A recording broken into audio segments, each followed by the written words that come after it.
Hey guys, I know a lot of people have had pretty strong thoughts, I guess, about the recent changes, but I think this is leading up to Season 9 being the best season we have had in a long time. A lot of people will talk about the glory days back from Season 3 to Season 4, where you could actually carry the game yourself. A lot of old-timers and pros will talk about it, but we're actually getting kind of back to that. So what I want to do today is kind of explain why the game is better, in my opinion, why we're going to move into a really solid meta, I think, especially after a few more changes that are coming, like next patch. And then I want to talk about Season 9 rank changes, because the game is going to be changing. The whole rank system is being overhauled and updated, but I think they're actually really good changes. So for the game right now, games are a lot faster. This is because of a lot of different reasons, but basically you're going to go into game, you're going to actually be able to win the lane phase and win the game after that. The first thing we really had that was kind of leading up to this would be the crab change a long time ago, way more gold and experience. And yes, it is kind of a jungle change, but it impacts the entire game. It's going to cause a lot more early fights, so the junglers are obviously going to fight over it, but then the lanes get involved afterwards. You get 2 or 3 kills, and those kills are going to mean a lot more. So that is more jungle action, more ganks, more fights, more roaming from lanes to actually fight as well for that crab, and then bigger leads for the team who can actually control it and kind of move their lead forward.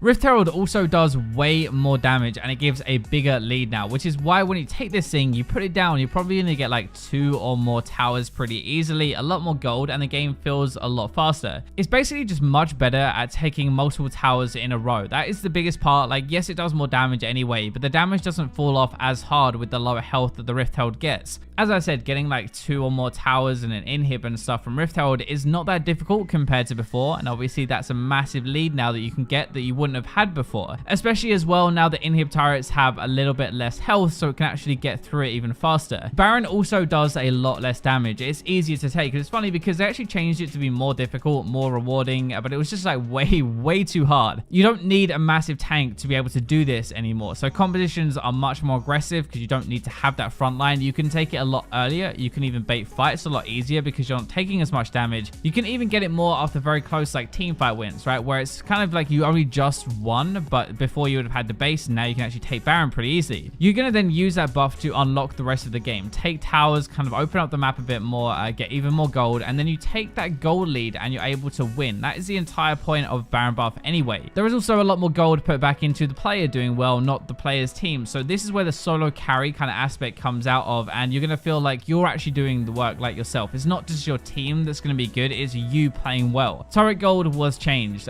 Bounty gold was changed as well to be more for the player that got the kill rather than like the team that kind of helped to shut them down. And it is actually a ton now as well. That is partially what actually lets teams come back into the game a bit more. Like if you outplay somebody who's really fed, you're going to get way more gold from it and kind of come back into the game, which is pretty good. But you're also going to be getting more gold from like cannon minions, more gold from the crabs as well, and that stuff does actually add up. As weird as it sounds, it does really help. The massive thing really recently obviously was the bot lane changes, right? Making AD carries weaker early game. This is why we have mages, we have bruisers, we have practically anything, even double supports. The thing is, this gives junglers and solo laners more room to carry themselves, which is why we've gone to a really aggressive meta, because if they get ahead, they can actually deal with the AD carry and they can like win the game. The changes also made bot lane way more about fighting, so one lane is probably going to come out ahead now rather than just be kind of like farming AFK, which by the way was really boring, where you just sit there and farm for 20 minutes. You have less health regen now, you have more action, you have ignite buffs, heal nerfs as well, but you can really actually entirely ignore bot lane and win the game as well, which you couldn't do before. The new AD carry items also make them weaker at like 1 to 2 items, but stronger later if you ever get to that point. Now I personally love this, and I know I'm an AD carry main, I might sound a bit crazy, but I don't want the whole game decided on me. For a start, I don't want to have to rely on my support as much. I don't want 4-man ganks every single game. Let other people carry. Let like mid lane or jungle do it, or top lane. Like as long as I do still have a chance to carry if I play well, I think that's actually healthy for the game. There are a lot more champions being played. We have pretty fun games, pretty fast games, and with Season 9, I actually think that's going to be even better with all of these changes. So as I said, Season 9 is going to be completely different. The whole rank system is going to be overhauled. Now, we did a video on this a little while ago when they first announced it, but they have updated it now as well, so kind of want to fill you guys in.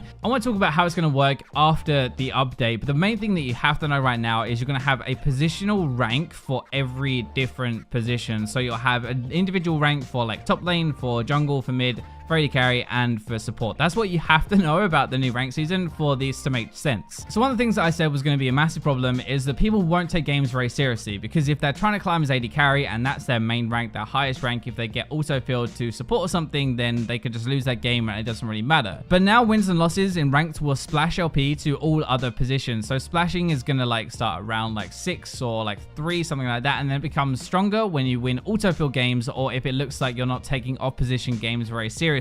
So there is an opportunity for you to splash higher if you actually try and you do well, and if you start to troll, you're going to be splashing a lot less and actually be punished for it. So at the end of each game, you're going to be splashing some LP to your other positions based on your normal gains, so your normal LP gains and losses for that position that is being splashed to. I'm going to use one of the examples that they give us in this little post they did. So if you're a mid lane main and you get auto-filled over to support, you normally get plus 20 for your mid lane. If you actually win it, then you're going to get plus 20 for the support, plus 10 for your mid lane, and then plus 6 for your top for your jungle. So basically, as you can see, even though you didn't get your main role, you still won half as much as you would have anyway. So you're still climbing in your main position, even though you're not actually playing it, if that makes sense. This is why it's not going to be as grindy and it's not going to take as long. Like, they're all kind of linked together. Like, they're not individual. The other example is if you're trying to actually play something brand new, or you're trying to troll around. So maybe you're like the same mid player, you're on a losing streak, you're trying to climb in the top lane instead. The strength of the splashing is going to be determined by the number of losses in your past few games. So at first you're going to splash, as you can see, like maybe -3, -6, -10, up to -15 if you're really trolling around. This is one of the things I actually really like about this, why I think it's going to be better, because if you troll around, you mess around, you are going to be really punished for it. The other thing is, if you're going to be queuing up with a gold 1 MMR for your mid lane, for example, and a silver 4 one for your jungle, obviously if you swap around roles and stuff, it'll be a massive advantage to your team and kind of unfair for the enemy team. Now they're going to say though that the MMRs for all your positions are linked together, and occasional swapping is going to be fine, but if you actually swap all the time, it's going to tighten your MMR between all of them, meaning you'll get matched in harder games when playing off positions, and you'll again be punished for it. Sticking with that previous example, right, you're a mid lane main. If you decide to play a new position and stuff, it will try and work out where it thinks you're going to be. You'll start off a little bit lower. So if you are a gold 4, for example, mid lane main, you might become a silver 4 jungle main when you start your placements. That will be absolutely fine, right? That's how it's supposed to work. But if you're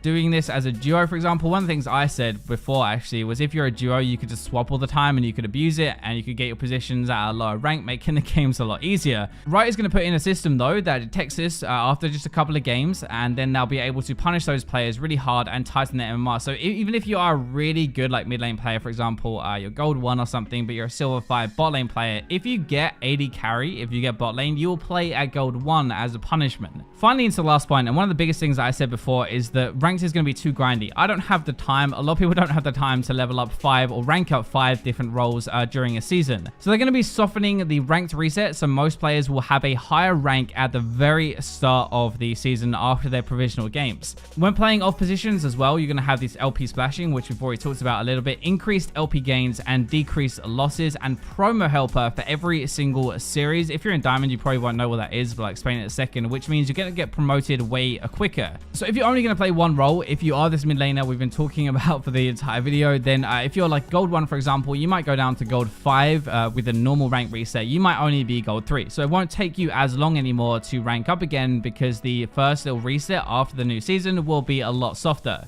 Obviously, that actually makes games easier because you're going to be climbing up faster. You'll be starting a little bit higher than before. So with the new system, you'll actually get to your previous rank faster, and then you'll be able to climb a little bit easier past that. If you're the type of player who plays 2 or 3 different positions, then you're going to have larger LP gains when playing off positions, so you can rank them all up at the same time. And they're extending promo series helper to all series for off positions below your main rank. This is a thing where if you've gone into it and you've lost, you will get 1 win guaranteed the next time you go into it. So you only have to win 1 out of those 2 games to actually get promoted. One thing they actually mentioned about this is you kind of still have like a main rank, right? Like one of your 3 positions is still going to be the highest one, but that's actually going to be increased even more by playing the oppositions, because the splashing will be better. So even if you main mid but you're playing jungle and it's kind of like similar, you'll get a lot of that LP splashed over to the mid lane as well. Very quickly, I'm going to run down like the season 9 changes in a nutshell. If you've already seen the other video or you know about this, you don't have to watch this part. Thank you for watching the rest. Hope you found it interesting, but I'm just going to quickly update you on how how it's actually going to be in Season 9. So placement games will be a bit different. You get a rank after just one game, but only you are going to be able to see it. You actually can't lose LP though in your placement games anymore. You can get a big chunk of LP when you win though, which is really nice. And after 10 games, you'll get a rank that everybody can see. The one we touched on before that you had to know to understand the rest of it was your unique rank, right? Different rank for each role. Matchmaking will adjust though based on which role you're playing at that time. And it's still going to be the same queue system. So you pick a primary, which you should get most of the time, and then a secondary. And autofill and stuff like that will still be enabled. There are going to be 2 new tiers added to the game as well. Most likely above diamond. It could be between plat and diamond, but I doubt it. I think it will be above diamond, and also between bronze and silver. No idea what they're going to call them, but there will be 2 new tiers added into the game to make the climb a little bit more fun.